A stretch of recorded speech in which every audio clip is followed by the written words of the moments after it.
following is a presentation of MRE Uno, Division 1.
Good afternoon, everyone, and welcome to the continuation of Round 2, the Toxic 32, for Apocalyptic August here in the 2025 MRE Uno Tournament T5, the last step towards Super League. As today we find ourselves in the bunker region, getting ready for a mixture of classes, a World Cup, if you will, as Latvia gets ready to take on Wales. It's background versus Cap. Both of these individuals playing for their Super League lives here in this matchup. Both have a path to that Super League, but they are going to have to win here today, and unfortunately, as it is in every Uno matchup, unfortunately there can only be one winner. Now, Cap had a really good match against Goldie. Background back in the round of 64, though, was able to take a bye, and we'll be taking a look at his statistics so far coming into this T5 with what's taking place here in the previous 4 tournaments. But as we look at the tail of the tape coming into this one, Cap coming in as a 10 seed. Again, as I say all the time, don't let the seeding number deceive you, as he has been really good here in this T5. A 4-1 victory over Goldie, a 3-3 record in the career round of 32, but a former tournament winner back during Aquatic April in 2024. Can he rely on that previous experience to get him to the promised land of Super League? Let's take a quick look here at the season recap for background. Coming in number 13 right now in terms of the ranking for the Super League.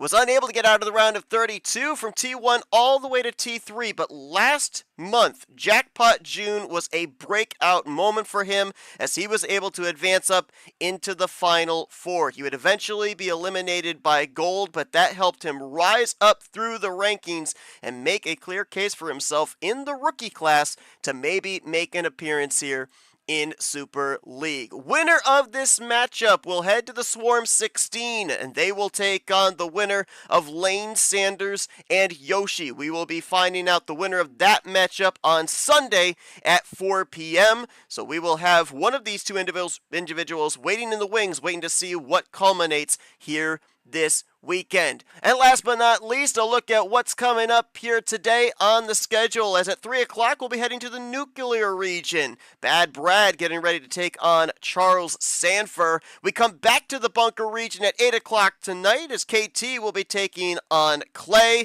and we end off the night with our final stream at 9:30 as we'll be in the zombie region with Tapir taking on Austin Rogers.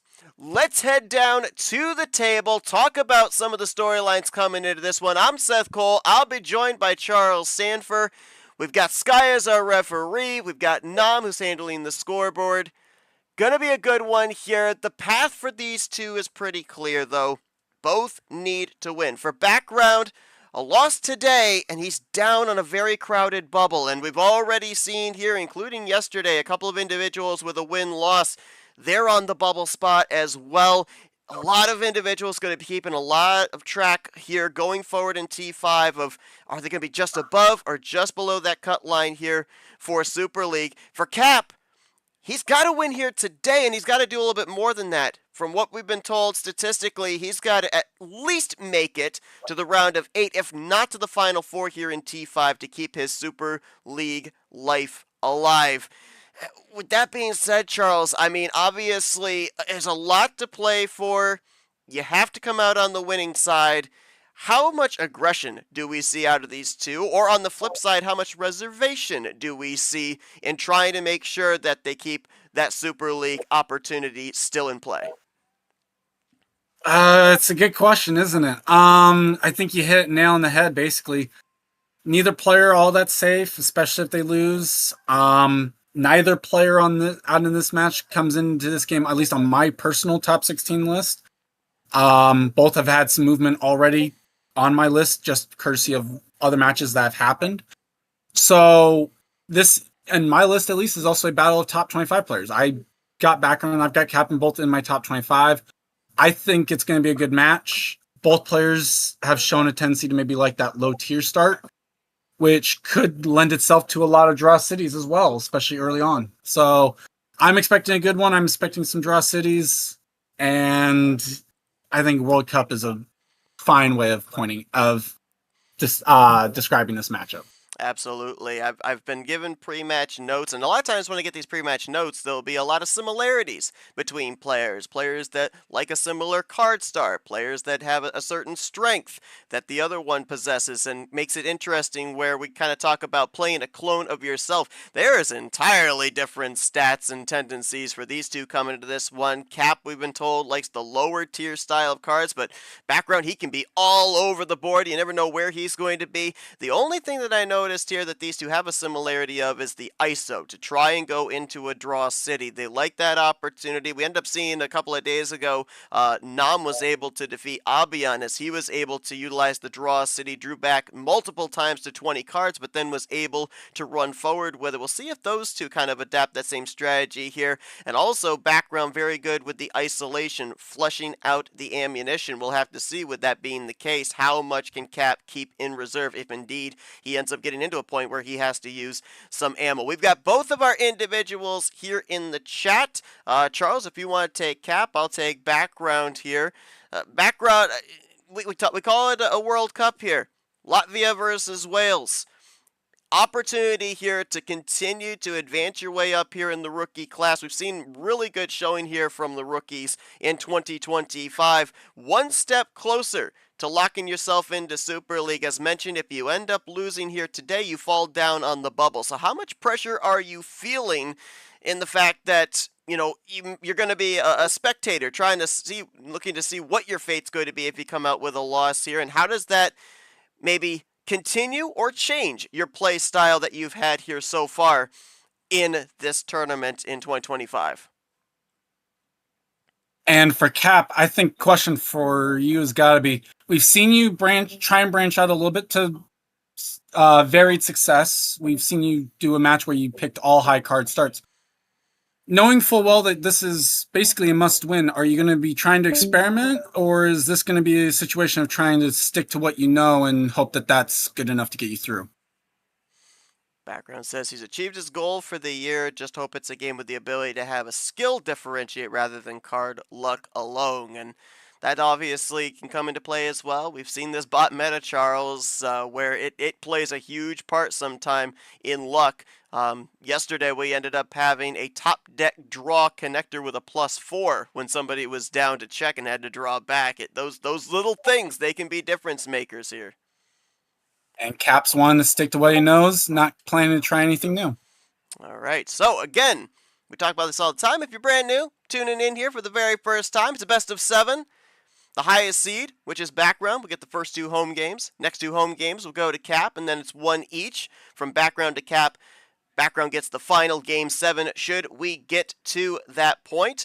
Both these players have one power play apiece. That's an opportunity for them to be able to link together any broken chains they may have for a potential run. They could also use it defensively. The power play forces the other side to draw on their next turn. We'll have to see when they utilize that. We've seen a lot of different strategies with that power play here in the Toxic 32. Many have used it in the first 3 games. A lot of them have saved them for the final 3 or 4 games, and we've even seen instances where individuals didn't even get the chance to use their power play. So we'll see how that is utilized during the course of this one. Opportunity to advance to the Swarm 16. Background's got the call here. We'll let Sky, the referee, ask him what we're going to kick off here, and we're going classic. We're going to go with the classic OG7.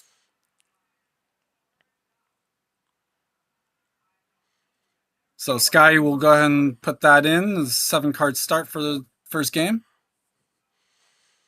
Oh wow! Oh my goodness! Is this going to set the tone? Is this giving us an indicator of what to expect here? We're going to be in for this. Okay, so it's basically an 8-card start. Pretty much. We'll see if Captain obliges. Yep, is the culture here. We actually had culture not adhered to yesterday. Oh, and Cap doesn't adhere to it either. Okay, Cap was from that UUL background, I thought, but okay. Didn't want to go for it this time. I don't blame him either. No, we ended up having yesterday. I think it was match point. It was a 3-2. Acosta had the advantage, and we ended up having a wild come up. And Acosta, he didn't adhere to the culture, and he ended up winning the series though as well. So we'll see what happens here. Is Cap is well, actually they're both iced out already on yellow. Wow. Only 4 cards played on it, as Background's trying to undo what he's been doing already.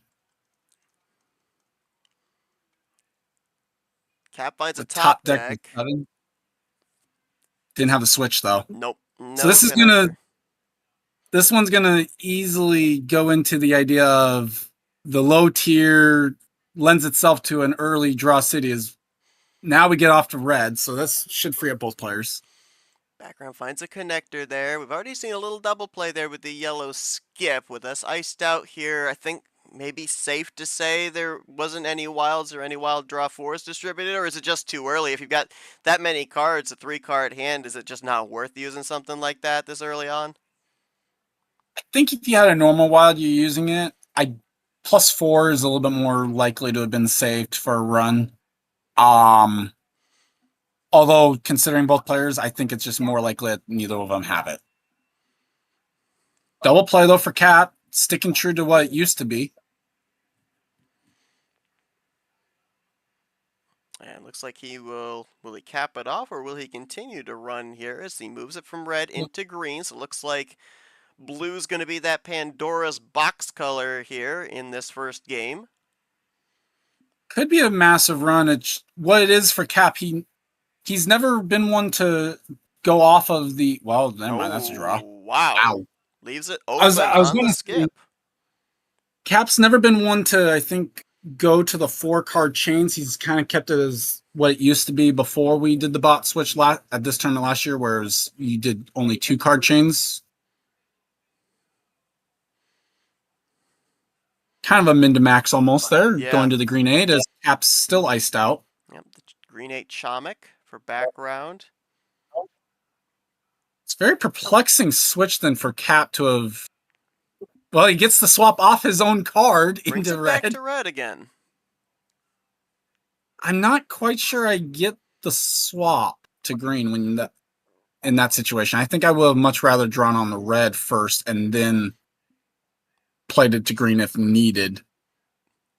Well, I mean, we were told both of these individuals like that draw city there, and opportunity with that swap over to peer red 4 to ice out background and put them both into draw city once again here. So if anything, you're adding more cards to background's deck, not allowing him to be able to find a chain. Granted, you're also hoping that on your side you may be able to draw some ammo, which, speaking of ammo, what the heck did we just have there? Double reverse into a double +2 and the blueberry zero sugar, which you can get at drinkmillroadenergy.com. Big play there from background, and because of that 5-bag play, he's now down. I'm sorry, make that cap rather. He's now down to Off a 3. zero. What? That's rare. Especially when you're able to find the color that cap doesn't have there. Well, now does background's able to run on it. Finds Yep. the Vapor 6. And he'll try and draw cap back away from the brink of Uno here. It was interesting looking at the statistics coming into this one. It's a must-win in terms of Super League if you're cap. Wins this matchup, he's got a 38% chance of getting to Super League. As we were told, he's got to at least get to the round of 8, if not the final 4, to be absolutely secured in. For background, if he ends up losing here today, he falls to a 56% chance. But if he wins, it's a 77% chance. Now, I'm not exactly all that familiar with what is a good percentage of being locked, Charles. But would that be borderline locked in if you're background? If you have that 77% chance with winning? So a lot of the odds, I think, comes down to when you look at who's won, who hasn't. So people are. There's an interesting thing with, at least on my list, with background who he's around. He's around Gold, around Ziemba, who both lost already. So that definitely helps. People that are around that bubble losing, the more that happens, if background is able to get the win, the more it's going to help, obviously, as well. And there's never really an exact science to the numbers itself anyway on that. It's just kind of more of plug it in, figure out, well, okay, if this happens and this happens, what would be the chances? So, Ooh, are you ever really safe background. until you win it all? That's something to kind of consider. Yeah. Big +4 play there from background as he'll bring it over into red. Cap able to play in red there as he might have gotten some off of that +4 return. But background now with the advantage. 5 cards to cap 7 and now runs out. 6, yeah. Cap will bail him out though. Interesting swap though. Oh, well, I thought bail him out. That's going to put background down to 2 colors then, seemingly. Yep. So now can Cap play a little Minesweeper action here? Just running the number efficiency here. Has him iced out in the 3. Now goes top floor to the 9. I was going to say plenty of 9s out there. Yep. Background finds his way over to yellow with the Acosta. Double play from Cap. Oh, that pesky yellow 8. That was a Draw City card yesterday. Well, lends us up to a +2, though. Here's both players with a double play. Yep. So again, brings Cap away from the opportunity to go for check, and Cap is iced out even after the +2 return. Now background going to try and run the numbers in yellow.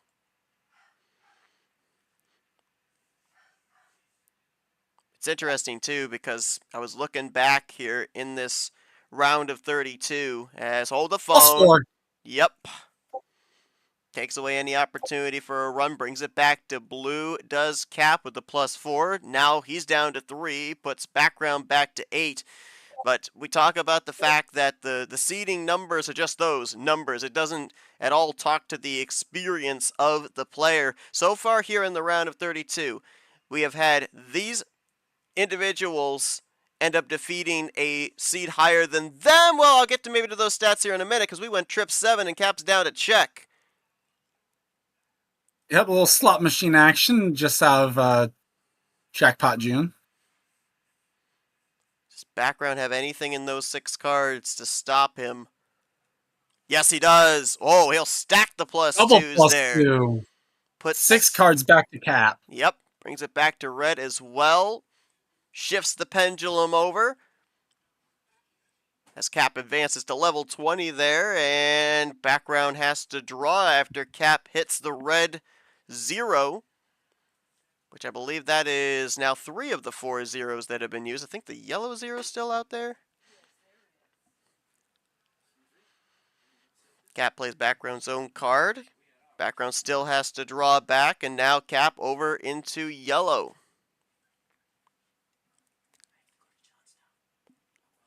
double play into a yellow one. Seen quite a bit of ammo used here in this one. +4s, +2s. It's been hard to Yeah, tell we're for the down to most just part whether they've been used offensively or defensively, though. well, we're down to just one normal wild after that as well. Background says thank you very much with the swap over to green via the wild as he'll double play there. From Goldie into LaPlante. Cap with the That was Chalik all green he 8. had. That was, yeah.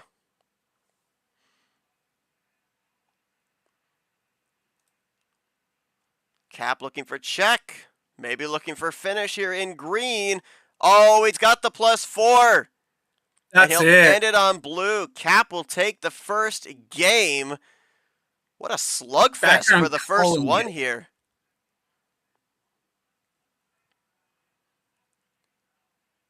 Little 10-minute action there. Yeah, that one, honestly, that one seemed like it was going to end quicker, and the +2s, the +4s definitely extended it out. Nice job there by Cap to be able to hold on to that +4 there at the end. Background, it looked like one of your biggest strengths there was the +2s. We saw you stack them not once, but twice. The question I was asking, maybe you can answer it, were they more offensive or defensive? Because obviously it helped you to be able to shift the momentum, and at the same time when you played them, he was down to 4 cards or less. So was it maybe a little bit of both, or was it full on one or the other?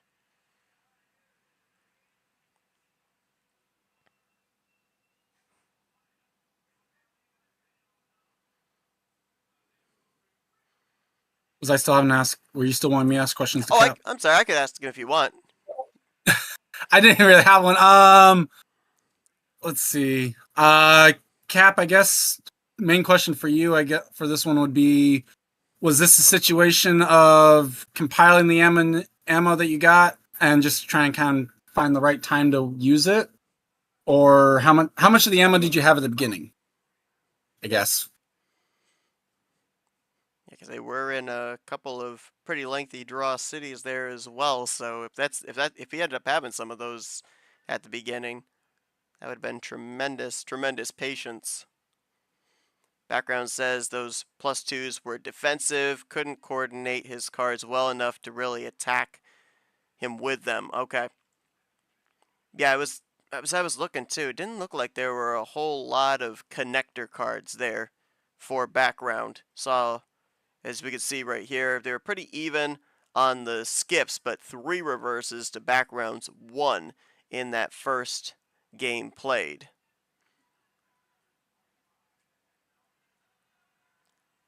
Looks like we used 5 of our 8+2s, and as Charles documented, 3 Yeah. of the 4 wild +4s. Well, yeah. Well, yeah. It ended up being 3 of the +4s with it. Yeah, 3 of the normal wilds, 3 of the +4s. Or maybe I was. Oh, maybe I thought it was 3. Yeah, it's 3 of the wilds. Match statistics is a little off. I don't know why. Yeah. Because there's definitely 3 wilds played. I even had the card history up. Interesting point of note too, Charles. We ended up being told backgrounds all over the place with not picking up the win here with this 7-card start.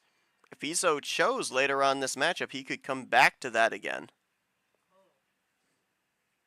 Oh, you know what? What? Okay. No, I know why. Because the first wild was. Never mind, it's right. Because the first wild was off the top. Oh, Because the bot played. that's right. That's why. Okay. That makes sense. Had a lot of ammo at the start, but messed up. And at one point, I was left with only numbers. Luckily, I drew a wild and a +4 at the end, which helped us finish the game. Wow.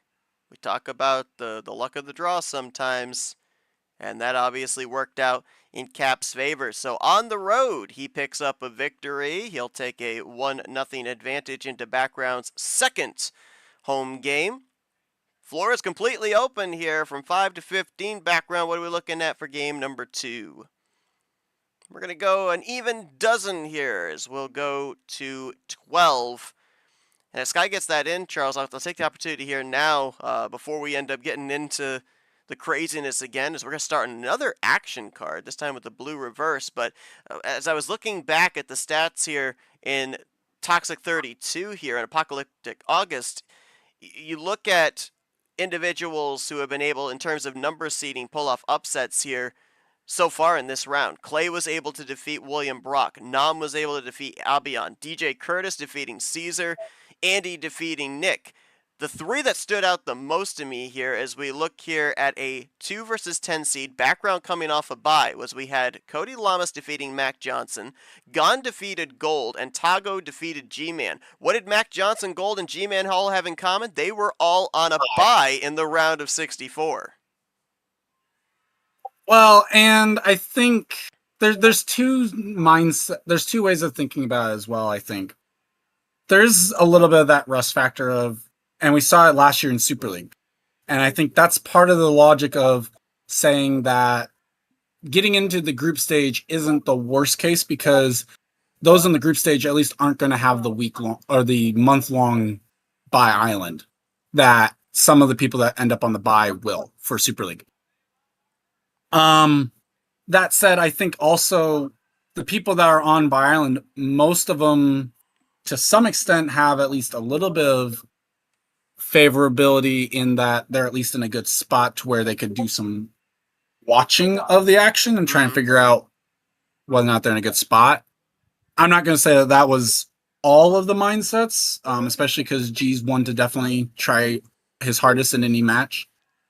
But it's not something to rule out as a possibility either. That maybe there's a little bit of gamesmanship going on from some of the people on Bye Island.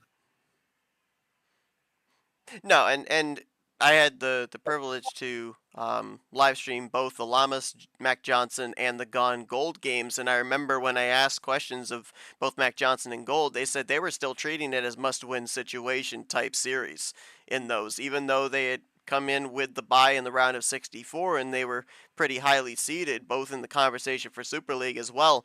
They weren't taking anything for granted. They were still they were, in a sense, they kind of said they were treating it as if they were already playing in Super League, treating it like a Super League game. So I think, to your point, I don't think that these individuals take anything for granted whatsoever, and I think that there were quite a number of them that did a little bit of scouting of what their future opponent was going to bring to the table and try and plan accordingly. They were all competitive games. None of them were ever a runaway. So a lot of times, like we say, sometimes it just comes down to situation, maybe getting a little preempted there, the luck of the draw with the bot meta, all those different factors certainly coming into play, as we've had some pretty big shots thrown here by Background. He had a +2. He's hit a, what was that, a trips play? Yeah, trips play with the skips here. How about the trip play with skips? Although a +2 into a draw, Ard would not be happy. And he doesn't like it when we throw that, but hey, he's the one that's been the most, historically, he's still the one that's been the most vocal about drawing on a +2.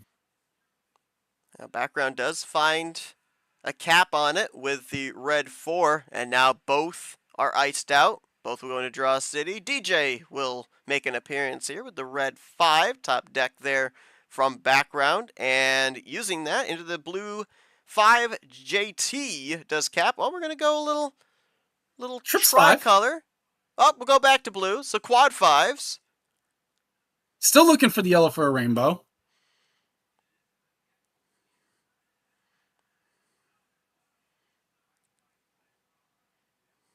Oh, no rainbow. It's going to be a double play. Now, does he at least close the door on this? Or is this a finish? He's down to 3. Okay, he does close. Whoa, he leaves. So he'll leave it open on the +2. So both Cap and Background here this game have left it open on a +2. Yeah, interesting. And Cap will play into it. Trips play, links the +2, and ends it on the blue 3. That's the danger of leaving it open on +2. But here's the thing, though. Is there some type of strategy where you know you don't have the cards to be able to finish it out? You want to make sure that the other side doesn't have a run put together, and you're in a sense saying, please hit me with a +2. Give me more cards. Maybe give me the cards I need to be able to have a finish.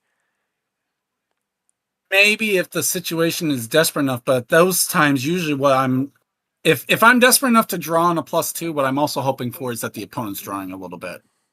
Well, that +4 right there from background might have been on the return of the +2, and look at that. Great number efficiency from Cap. Brings it back to blue again and ices background out. Finds that blueberry zero sugar. Again, you can get that your blueberry blast at drinkmiddleroadenergy.com. Oh gosh, Another +4. He'll find it back to yellow again. That had, yeah, top deck, right? That had to be. I mean, and again, he finds it back to blue. He'll leave it open on the skip, but he brings it back to blue again. I don't mind that. He's plainly he doesn't have blue. Now does background have a skip to get off of it? He does. It's both red skips. Both of them. Wow. Gets to Uno. Gets it to check. So now the question is, I would have to assume that last card's yellow, right? Because he kept using the +4 to get back to yellow. Or was he fading? Right. Did he get his yellows depleted enough with the +4s that now he can end in red? Cap's going to hope that that's the case there. There we go. It's not red. It's not red. It's not true. And Cap will go to green. Feels comfortable in that color there. Background will get it back to check again with the green 7. Well, the green 8. I was going to say, had to be the wrong card because he was saying he had more than one card. He would have definitely only had. And Cap says, great +2. Yep, says thank you very much. He'll play the Caesar +2, ended on the Aria 1, and bring background away from the brink of tying this up 1-1.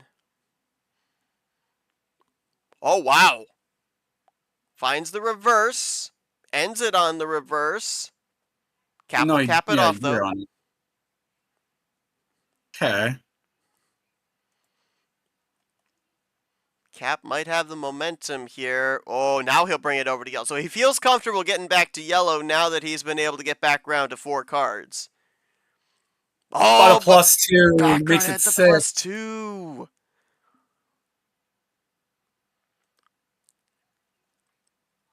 Now it's a matter of what. Check. Yep. What did background get on those drawbacks is the question.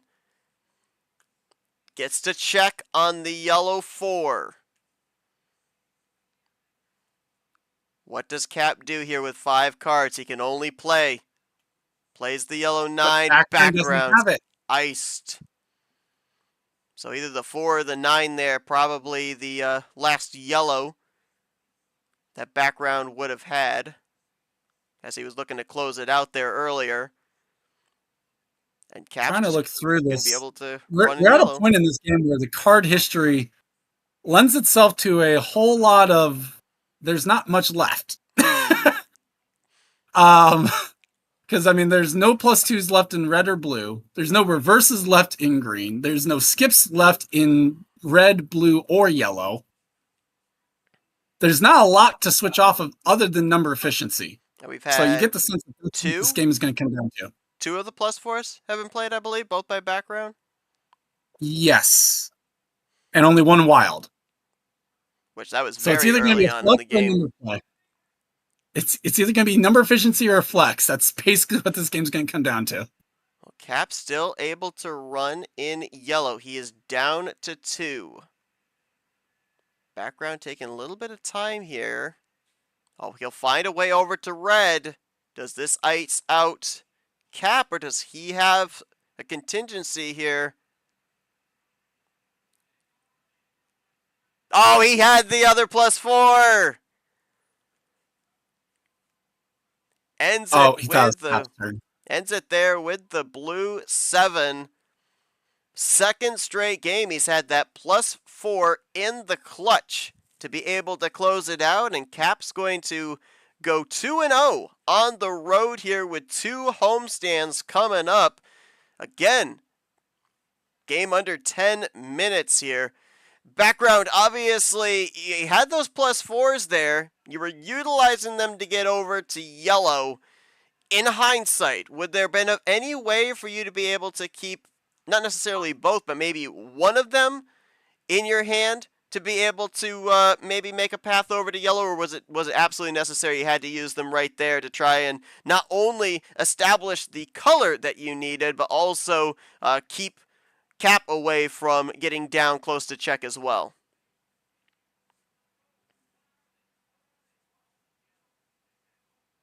Let's see what we got for Cap. And Cap, I guess question for you would be, how long were you hanging on to the +4? Was it a situation that you saw the card history just like I did, where not a whole lot left out there? Maybe try and keep the ammo as close to belt as you could till you needed it?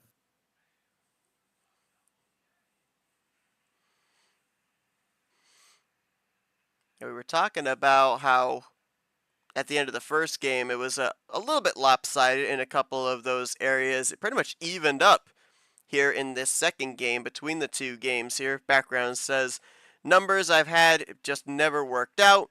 Every draw makes my hand worse. Power card wise, my luck's been fine. Getting to the end with them, not really. Had a path, but magically every play Captain played perfectly went against my hand each and every time. And, you know, that's the tough situation there, Charles, where you've got those powerful cards, you've got those +4s, but if you're not able to find the number efficiency, if the drawbacks break up a bunch of different areas where you would be looking to chain something together, does that in a sense negate those +4s, or do you maybe hold on to the +4s, continue to draw back to look for ammo? You mentioned you went down the list of the ammo we used on the +4s, the reverses, and the skips. I mean, at that point, when those +4s were being played, was all that ammo basically depleted at that time? Well, it definitely was, and I think those are the games that you, as player, at least I look forward to, because there's a lot more thought that has to go into it, and you know that it takes a lot more skill to win a number efficiency game in a way, because there's so much that can go wrong. I mean, Background even pointed out to it. Basically, every single time that he was looking for the numbers, they never lined up well enough because of what Captain was able to throw back. It's the reason why Peter struggles so much, is that when you have that as your go-to, it's easily combatable until there's no ammo left. And then it just comes down to who has the key numbers win.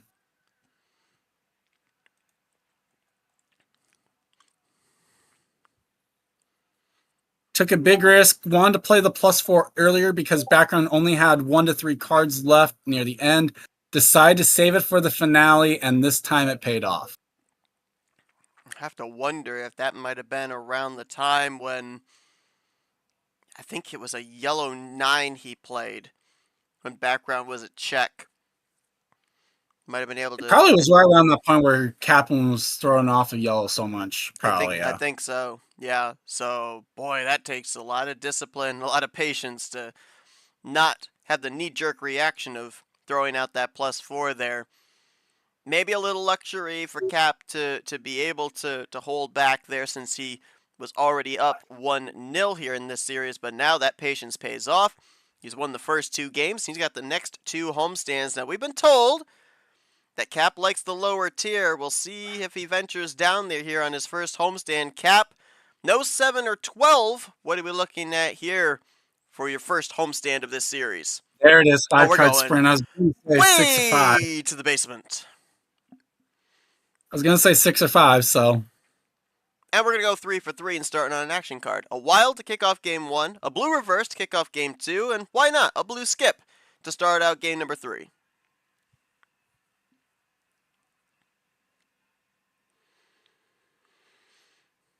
Usually we end up having these low-tier games, Charles. Very rarely, it's happened, but very rarely do we see a plan A to be able to have a 5-card sweep, though we might end up having something like that. Here, his Background's already down to check. Normally, we anticipate draw cities in this type of a start, as there you see the drawback from Background.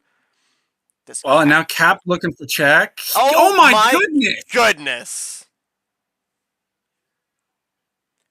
Wow. Cap is the master of sub 1 minute games. I hope nobody went to the bathroom because you just missed out on game 3. Yeah. 42-second Plan A classic there from Cap. I mean, the only question I'm going to ask, Cap, is that your, like, how many sub 1 minute games is that for you? I think I swear it's like at least 5+. Any idea?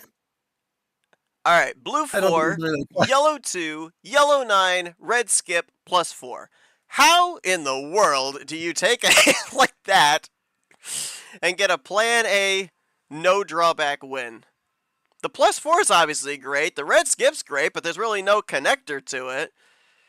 Man.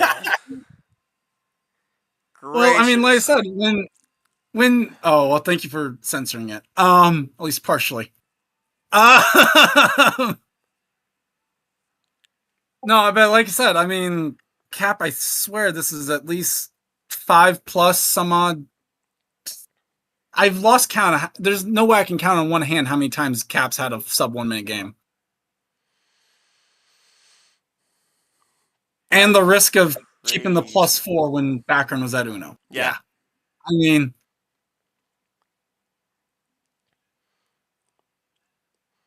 well, I mean, here's the thing to consider as well. Cap's got the next homestand, and we've yet to see either player utilize a power play. They both still got them. And here. I can almost guarantee this is going to be a 6-card start. I think you're probably I didn't have a question for background. I don't think there's really a question to ask Cap either. I mean, like you said, it's Plan A on that one. And a 5-carder.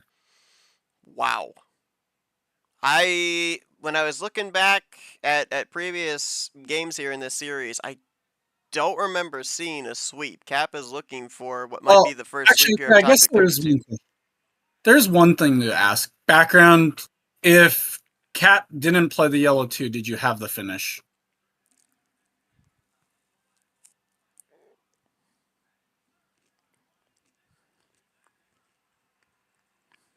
Like, did you have a 5 to switch off of? Oh, number efficiency? Yeah.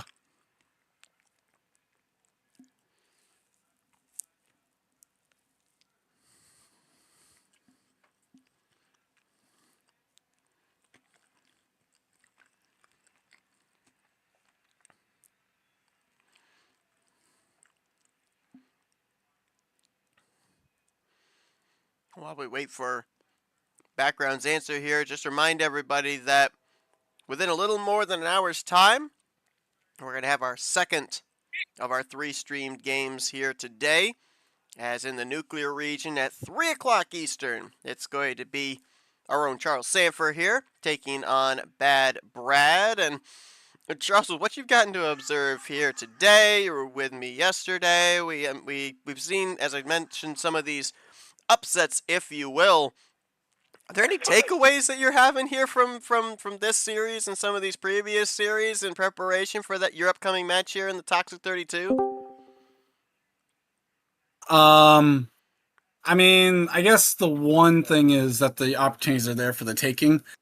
Truthfully, I'm just kind of going with the flow, trying to not really think too much of it right now. Just because there's really...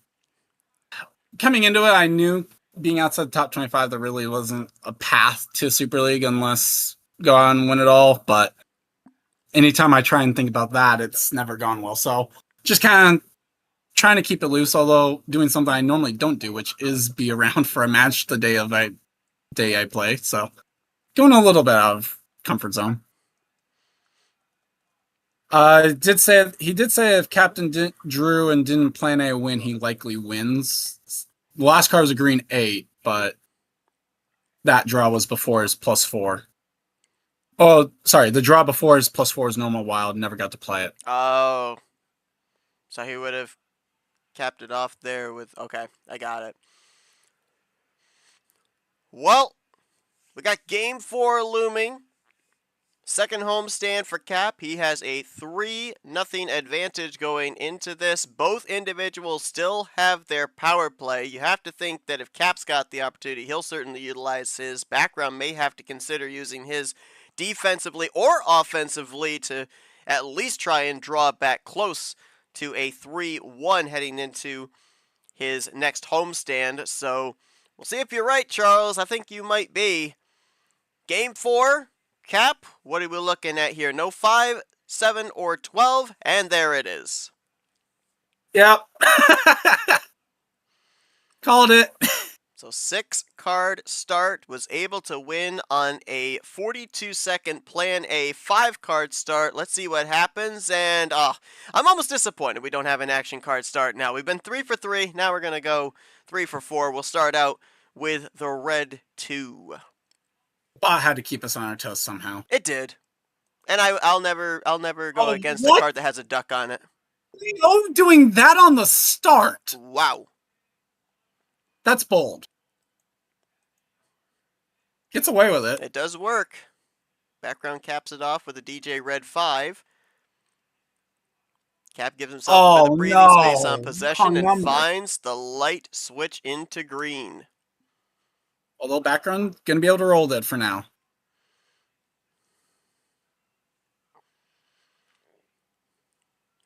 Cap with a double play. Cap's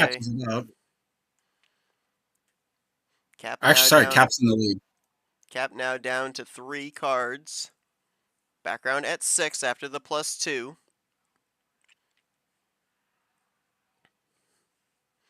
I mean, the likelihood is very, very slim that you get a +4 when you're down in this lower tier like 5 or 6, but we saw that Cap was able to get one. Does he get another one here? Did background maybe get one on the +2? There's the answer. He may have been holding it or he may have gotten on the +2, but +4, great play there. Trips play into his own card in the red 8, and now takes control here, down to 3, and puts Cap back to 7. Well, make that 8 on the red 8. Oh, may have just depleted his red, though. Trip 8, top deck. Look at that. Yeah, maybe. And what a clutch top deck. Now Cap will look to run in green. Background iced out in said color. Well, top deck right there for him. Top deck ditto.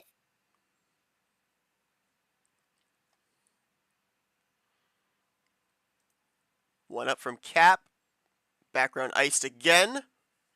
Background still with the advantage right now, even after the drawback. Cap looks to get close to evening it up here. Can't do it though. Background finds himself the yellow 1, so still has the possession advantage. Double play catches it up though. Yes, it does. Poised for double Uno unless someone's got to run. Can background find check? He can. Can Cap find check, or does he have a finish? Do we see the power play here? Does he need a link for 2 cards? I think if it was double play. Oh yeah, he can't power play. You're right. But if he had the double play thing, I think he would have power played before. Background ice. Does Cap have number efficiency? He had the wild to end it out. The flex. Wow. Had the wild to cap it off. Only a +4 or a +2 would have been able to counter something like that. And in the span of just a little over 20 minutes, Cap is moving on to the Swarm 16 as he'll get himself ready to face off against the winner of Lane Sanders and Yoshi. That'll be played at 4 o'clock to cap off the weekend Sunday night. Background, you kind of go back, you go to those somewhat lengthy games there in Game 1, Game 2. How important, kind of just looking in hindsight, was it you needed to win those matchups knowing that Cap was going to go into that lower tier, and it just kind of looked like maybe the ammo distribution was more one-sided down in those 5 and 6 card starts? And for Cap, I guess not much to say. You didn't need the power play, obviously. Talk to us through some of the thoughts you had, I guess, going through that game. And the only other thing I would ask background as well, was there any opportunity here in this 4th game? You talked about back in those first couple of games not being able to find those connectors. Was there any possibility where the power play could have helped you out to be able to close out this 4th game at all? Or was it still just the hand too broken up?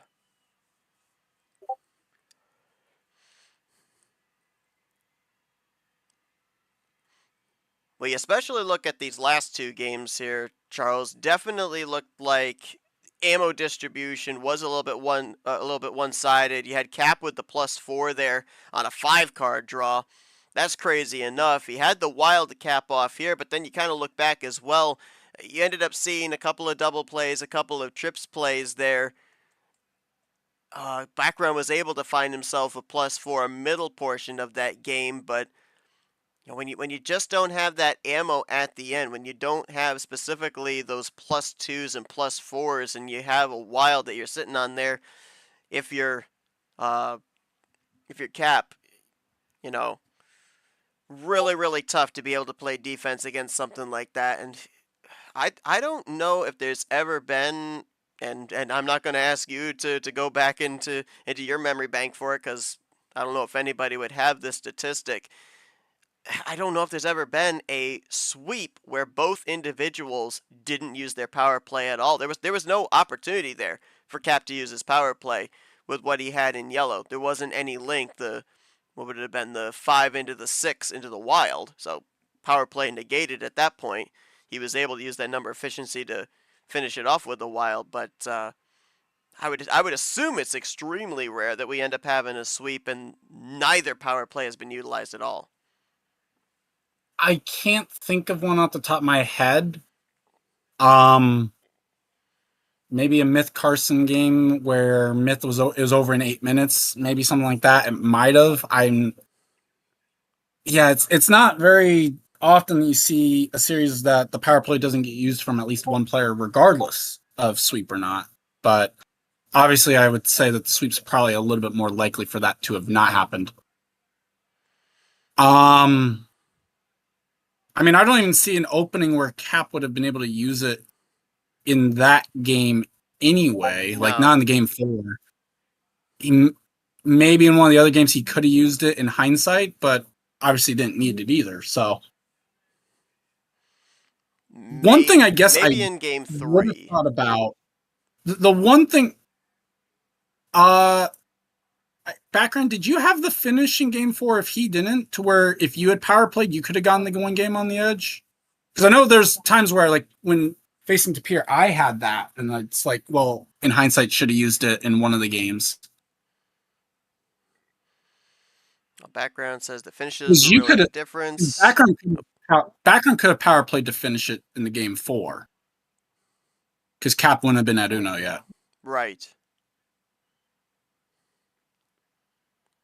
Background said previously finishes were really the difference. Just a rough series. Couldn't get the card to control. Despite the amount of power cards, never had the control despite being so agonizingly close. Every play felt like it was a mistake in retrospect. Guess I don't have a crystal ball. Seriously, in game 1, game 2, if Cap could see my hand, Cap would realize his plays were the only ways to win. Not trying to disrespect him, just felt like every play I might unknowingly played into Captain's hands. And I've been on the receiving end of that as well, where you think you're making the right play, and you're kind of going on your own path, and little do you realize that as you're trying to open up the door for yourself, you're also opening up the door for the other side too. We talk about the preemptive strike, and I think that's what we kind of saw, where background would open the door, and then Cap would be able to then run in whatever the color was, if it was a light switch or something like that, initiated by background.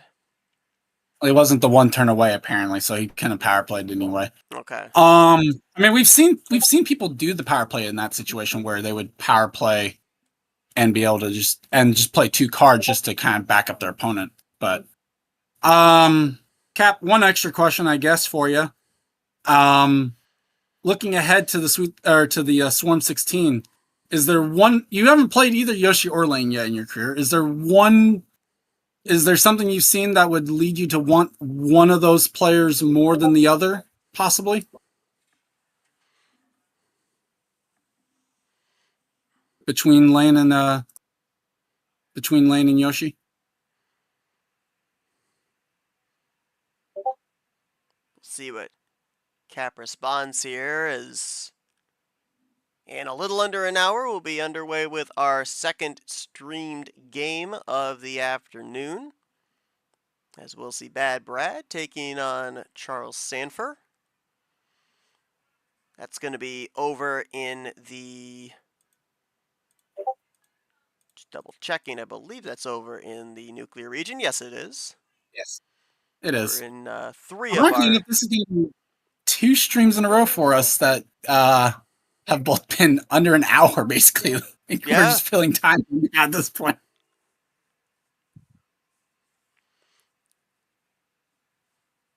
I mean, once Cap goes and says, not really, don't watch other games, so I have no idea how either of them plays. I just focus on my own game. Fair enough. Yep. All right. Well, we appreciate everybody tuning in to our coverage of the opening matchup here on this Saturday afternoon. 2 more streams going to be coming up later on. We'll take a quick look here once again at the fallout, pun intended, of Apocalyptic August's bunker region in the Toxic 32, as Cap is going to be moving on to the Swarm 16, and he will take on the winner of Sunday's matchup at 4 o'clock, Lane Sanders versus Yoshi. Still to come here this afternoon, 3 o'clock. Join us back here on the MRE Uno YouTube channel, as we'll be in the nuclear region at 3 o'clock for Brad versus Charles. Bunker region, get another matchup tonight at 8 o'clock, non-streamed, as KT takes on Clay. And then we end off the evening at 9:30 in the zombie region. Our final streamed game of the day will be number 3 seeded Tapir against number 11 seeded Austin Rogers. So that's going to do it here today, at least for the stream games in the bunker region. Congratulations to Cap, as he will move on to the Swarm 16. Going to make the conversation for that bubble spot for Super League all the more exciting as we continue to keep tabs on that. We'll see you guys in a little less than an hour for Brad versus Charles Sanford. My thanks to Charles Sanford for joining me here on commentary. Nam being our scoreboard and Sky being our referee. We'll see you guys at 3 as you continue to watch Apocalyptic August T5 of the 2025 MRE Uno Tournament.